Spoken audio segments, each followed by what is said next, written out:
3 settlements. 3 very different outcomes. All of them shaped what America eventually became. 1587. Roanoke, the colony that vanished. 1607. Jamestown, the colony that bled. 1620. Plymouth, the colony that adapted and learned. Roanoke. A group of English settlers arrived on an island off the coast of what is now North Carolina, led by a governor named John White. White established the colony and then sailed back to England for supplies. It was supposed to be a brief absence. He was gone 3 years. War with Spain kept ships from making the crossing. When he finally returned to Roanoke in 1590, the settlement was empty.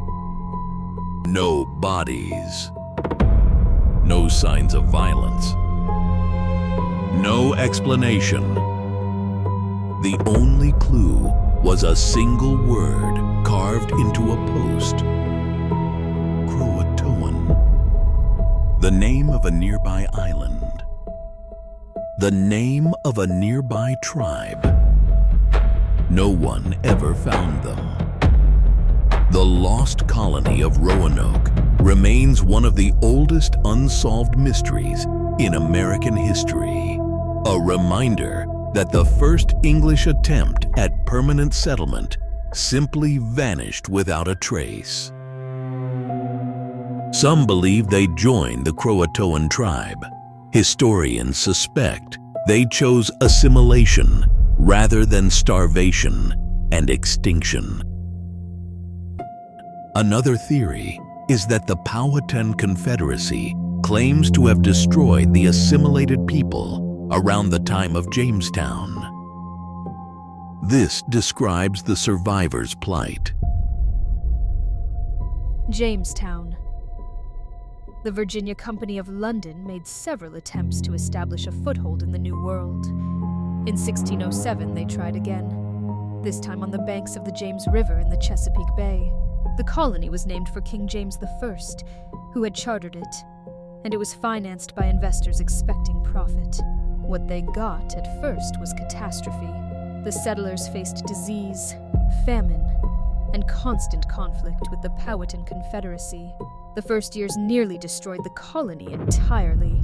What saved Jamestown was not military strength or good planning. It was tobacco, a cash crop that turned out to grow well in Virginia's soil and sold extravagantly well in England. Unlike Roanoke, driven by empire, Jamestown was financed by investors expecting returns. It introduced the profit motive as the engine of English colonization. Tobacco turned the colony into a cash crop enterprise. The land itself became the asset. What the land needed was labor. The colony survived. It eventually thrived, and it established a model of English settlement: commercial, agricultural, and built on the labor of others. A model that would define the southern colonies for the next 2 centuries. The first enslaved Africans arrived in 1619. In 1619, Jamestown also convened the first representative assembly in the Americas, the House of Burgesses. The same year as the first enslaved people, both arrived together. Plymouth.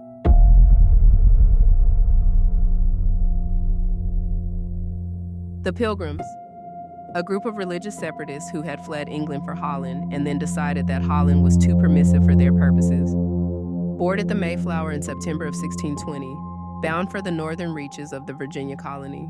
The crossing took 66 days. Storms battered the ship. Disease spread through the passengers and crew. And when they finally made landfall, they were nowhere near Virginia. They had landed at Cape Cod, Massachusetts. This created an immediate problem. The Virginia Company's charter covered Virginia. It did not cover Massachusetts. There was no governing authority here, no legal framework, no one to keep order between the 2 groups who had made the crossing together. The religious separatists, who called themselves saints, and the hired sailors and hired hands they traveled with, who called themselves strangers. These two groups could not have been more different in their values, their habits, or their understanding of why they were here. That before anyone set foot on shore, they wrote a document. And the Mayflower Compact was not a sophisticated legal instrument. It was a single page, a covenant signed by 41 men aboard the ship while it rocked in Provincetown Harbor, agreeing to form a civil body politic and govern themselves by laws made for the general good of the colony. It acknowledged the authority of King James, but it also established something new: the idea that a community could govern itself by the consent of its members. It was the first written constitution in the New World. Half the passengers would die that first winter. Cold, disease, and starvation reduced the original group to a fraction of themselves. What kept the survivors alive was a relationship they could not have predicted. The Wampanoag people had been living on this land for thousands of years.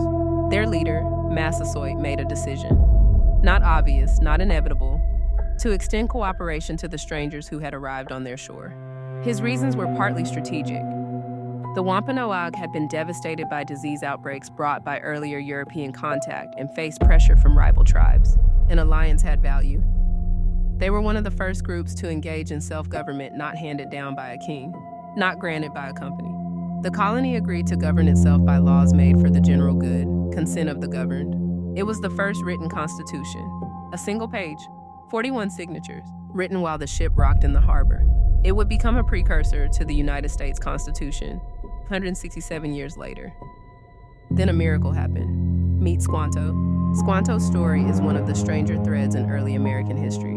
Born into the Patuxent tribe, he had been kidnapped by English traders in 1614 and taken to Spain, where he was sold into slavery, eventually escaped, made his way to England, and then, improbably, he returns home only to find his tribe had been wiped out. And then in 1621, he walks into the Plymouth colony. Squanto taught the settlers to plant corn in mounds with fish as fertilizer, to fish the local streams, to navigate the territory. He interpreted between the Pilgrims and Massasoit. He made possible the agreements. He died of disease in 1622, 1 year after the first harvest that Americans would eventually call Thanksgiving.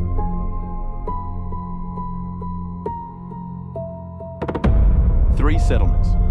Three very different outcomes. All of them shaped what America eventually became. 1587, Roanoke. 1607, Jamestown. 1620, Plymouth. What were the motivations? Roanoke, British Empire expansion. Jamestown, investor profit. Plymouth, religious freedom. What were the outcomes? Roanoke, 117 missing. Jamestown, survived by cultivating tobacco. Plymouth, survived by cooperating. What were the key factors to success or failure? Roanoke, unknown, still a mystery. Jamestown, cash crop economics. Plymouth, Wampanoag alliance. What are the lasting legacies? Roanoke, oldest unsolved mystery in American history. Jamestown, model for the agricultural South. Plymouth, first written self-governance. What lingers in each of the places? Roanoke, a word on a post, 117 people, no bodies, no answers. The island on the North Carolina coast still draws archaeologists, and no one has ever found a satisfying explanation. It remains the question that refuses to close. Jamestown. The bones of the starving time were found under the foundations of the fort. Archaeologists confirmed in 2012 that colonists had resorted to cannibalism. The model Jamestown established, prosperity built on the labor of others, haunted America for the next 250 years. Plymouth, Squanto's story, is improbable to the point of impossibility. A kidnapped man who learned English in slavery, returned home to find his tribe gone, and then became the interpreter who saved the colony that would become America. The Pilgrims called it divine providence.